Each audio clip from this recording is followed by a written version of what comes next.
காவேரிக்கு அந்த ப்ரெக்னன்சி கிட்ட பார்த்தோன்னே சந்தோஷம் தாங்க முடியல. அவ்வளோ சந்தோஷப்படுறாங்க. 2 கோடு வந்துருச்சு. அப்போ நான் ப்ரெக்னென்ட்டா இருக்கேன். அப்போ என் வயித்துல பாப்பா இருக்கு. நான் எனக்குள்ள ஒரு உயிர் வளர்ந்துட்டுருக்கு. இதோட சந்தோஷம் என்ன இருக்குது உலகத்துல அப்படின்னு சொல்லிட்டு அவ்வளோ சந்தோஷப்படுறாங்க காவேரி. உடனே விஜய் கிட்ட இந்த விஷயத்த சொல்லணும் அப்படின்னு சொல்லிட்டு முயற்சி பண்ணுறாங்க. சரி விஜய் கிட்ட உடனே நம்ம சொல்லலாம் அப்படின்னு சொல்லிட்டு என்ன பண்ணுறாங்க, ஃபோனை எடுத்து ஃபோன் பண்ணுறாங்க. ஆனால் விஜய் ஃபோனே எடுக்கல. இப்போன்னு பார்த்து ஃபோன் எடுக்க மாட்டேங்கிறாரு. சரி ஃபோன் எடுக்காதோ நல்லது தான். நம்ம நேரில் போயிட்டு அவர்கிட்ட சொல்லலாம் அப்படின்னு சொல்லிட்டு சந்தோஷமாக காவேரி கிளம்புறாங்க. எங்கள் எல்லோரும் காவேரியை பார்த்துட்டு என்னடி அப்படின்னு சொல்லிட்டு கேட்குறாங்க. ஒன்றும் இல்லைன்னு சொல்லிட்டு எல்லாருக்கிட்டையும் மறைச்சிட்டு காவேரி வெளியே வராங்க. வெளியே ரொம்ப சந்தோஷமாக ரூமுக்கு போகிறாங்க. ரூம் போயிட்டு விஜய் இருக்காரா அப்படின்னு சொல்லிட்டு பார்க்குறாங்க. பார்த்தா விஜய் இல்லை. இவர் என்ன ரூமில் இல்லையே, இவர்கிட்ட பேசணும்னு வந்தமே இந்த மாதிரி ஆயிடுச்சு. அவர் எவ்வளோ சந்தோஷப்படுவார் இந்த விஷயத்தை கேட்டால் அப்படின்னு சொல்லிட்டு அவ்வளோ சந்தோஷப்படுறாங்க. சரின்னு சொல்லிட்டு சரி எப்போ வருவாருன்னு தெரியலையே அப்படின்னு சொல்லிட்டு கீழே போய் பார்க்குறாங்க. கேட்டையே போய் பார்க்குறாங்க. எங்கே போயிருக்காரு அப்படின்னு சொல்லிட்டு ஃபோன் பண்ணாலும் எடுக்க மாட்டேங்கிறாருன்னு. அந்த டைமில் அங்கே இருக்காங்க மாமி. மாமி செடிகளுக்கெல்லாம் தண்ணி ஊற்றிட்டுருக்காங்க. அவங்க பார்த்துட்டு யாரடி தேடுற அப்படின்னு சொல்லிட்டு கேட்குறாங்க. ஒன்றும் இல்லையே அப்படின்றாங்க. எனக்கு தெரியாதா விஜய் தானே தேடுறேன் அப்படின்னு ஒன்று அதிர்ச்சி அடைகிறாங்க காவேரி. இவங்களுக்கு தான் எல்லா விஷயமும் தெரிஞ்சு போச்சு, அதனால தான் இப்படி கேட்குறாங்க அப்படின்னோடனே, ஆமாம் மாமி அவர் எங்கே போனார் தெரியுமா உங்களுக்கு அப்படின்னோடனே, என்கிட்ட சொல்லிட்டியா போனா, எங்கேயோ வெளியே போகிறேன்னு சொல்லிட்டு போனா, என்ன கதை ஏது கதைன்னு தெரியலையே அப்படின்றாங்க.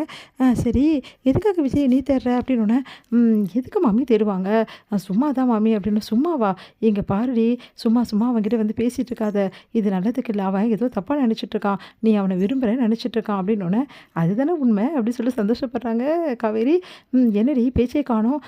சரிங்க மாமி, சரி இப்போ என்ன அவர்கிட்ட நான் பேசக்கூடாது அவ்வளோதானா, பேசக்கூடாதுன்னா வேணும்னு சொல்லலைடி, அவன் கல்யாணம் ஆகாத பையன், அதனால் எங்கே நீ பேசினா பிரச்சனை ஆகிடுடி, அதனால தான் என்னது கல்யாணம் ஆகாத பையனா மாமி, என்ன மாமி சொல்கிறீங்க அப்படின்னோடனே, இந்த மாதிரி விஜய் சொன்ன விஷயத்தை எல்லாத்தையுமே மாமி சொல்கிறாங்க.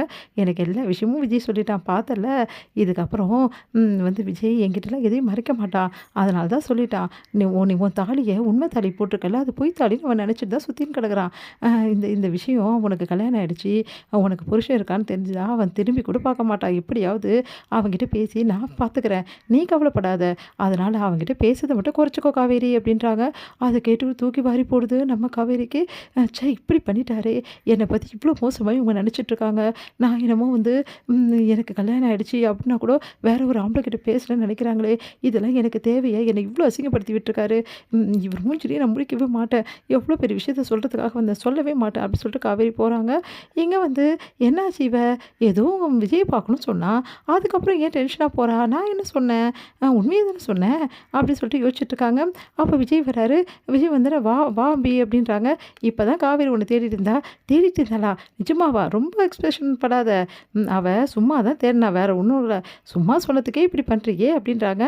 அவகிட்ட இப்போ சொல்லிட்டேன் நான், கல்யாணம் ஆகாத பையன்கிட்ட பேசுறது தப்பு, அதனால் இதுக்கப்புறம் கொஞ்சம் ஜாக்கிரதையா இரு. என்ன மாமி சொல்கிறீங்க, என்ன சொன்னீங்க நீங்கள் அப்படின்னோடனே, நீ சொன்ன விஷயத்தை எல்லாத்தையும் தான் சொன்னேன் அப்படின்றோன்னா அதிர்ச்சி அடைகிறாரு. ஐயோ இவங்க ஏதோ சொல்லிவிட்டாங்களே, இப்போ என்ன பண்ணுறது, காவேரி எப்படி சமாதானப்படுத்துன்னு தெரியலையே, நீ கவலைப்படாத, இதுக்கப்புறம் நீயும் அவளும் கொஞ்சம் பேசாமல் இருக்க தான் நல்லது, இல்லைன்னா ஏதாவது பிரச்சனை வரும்ல, அவங்க அம்மா வேறு ஒரு மாதிரி இருக்காங்க, அவளுக்கு உண்மையாகவே கல்யாணம் ஆகிடுச்சு, சொன்னால் புரியுதா உனக்கு அப்படின்னு சொல்கிறாரு. ஐயோ மாமி, ஏன் மாமி இப்படி பண்ணுறீங்க, நான் வேறு தேவையில்லாத விளையாட போய் பயங்கரமாக விபரீதம் ஆகிடுச்சு, இப்போ காவேரி என்ன நினச்சிக்கலான்னு தெரியலையே, எனக்கு ஒன்றுமே புரியலையே சொல்லிட்டு விஜய் மனசு கஷ்டப்படுறாரு. மாமி வேறு என்ன காவேரி சொன்னா அப்படின்னா, வேறு என்ன சொன்னா, முதல்ல நல்லா சிரித்த மாதிரி வந்தா, நான் சொன்னோன்னே மூஞ்சி சின்னதாகிடுச்சு, சொன்னதுக்கெல்லாம் எதுவும் சொல்லாமல் போயிட்டா, அப்படின்னா அவள் கேட்டுக்கினா தானே அர்த்தம் அப்படின்னு ஒன்று அதிர்ச்சி அடைகிறாரு விஜய். என்ன நடக்க போதும் ஒன்று.